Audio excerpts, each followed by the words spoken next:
So, hi viewers. Good day. Today is laundry day for me. Diyos ko, ang dami kong labahan. That's 2 weeks na kinonsume ko. Kaya ganyan kadami ang aking labahan. Tignan nyo ulit.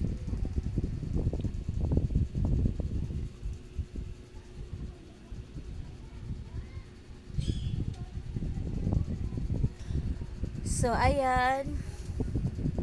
Maglalaba na ulit ako. Okay, mag-start na akong maglaba at ako'y bababa na kasi nasa baba ang washing machine. So, let's go.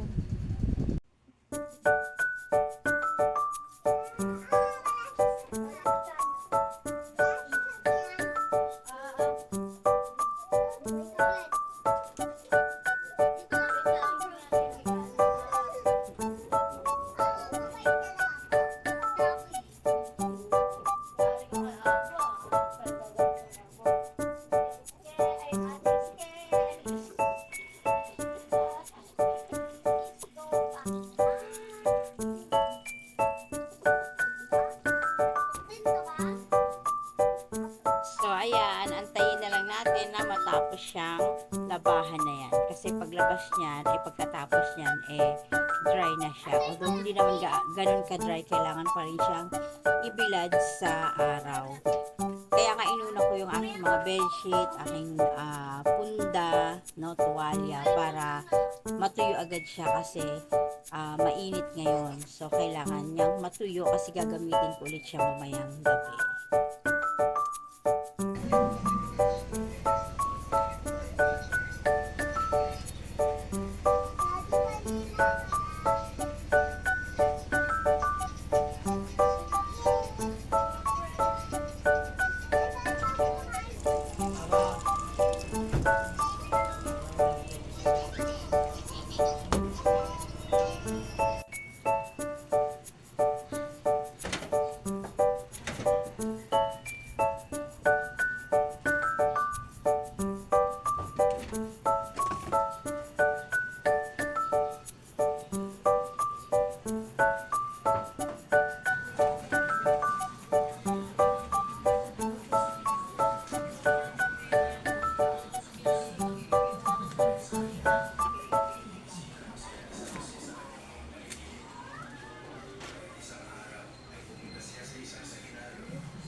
Na.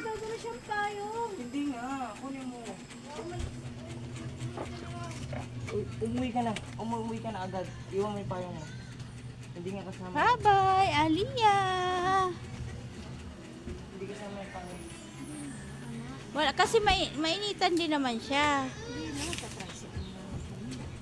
Ajay, Skel, pasok mo nga dyan.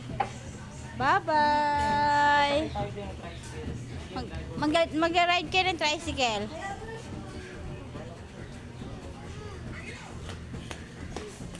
Bye-bye.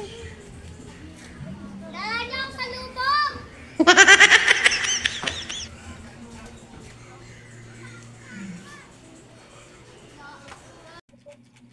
Sobrang init, viewers. Nagutom ako, naglalaba ako past 12 na pala ng afternoon. Past 12 in the afternoon na. Nagutom ako. Maingon na ako. Wala dito yung anak ko, Sophia, tsaka yung asawa niya, tsaka yung mga anak niya. Pupunta sila ng Ever Commonwealth. Pinasyal nila yung mga anak nila kasi nga sobrang init dito.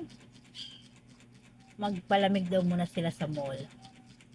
And today is birthday din ni Jason, yung asawa ni Sophia. Para mag-celebrate sila sa labas.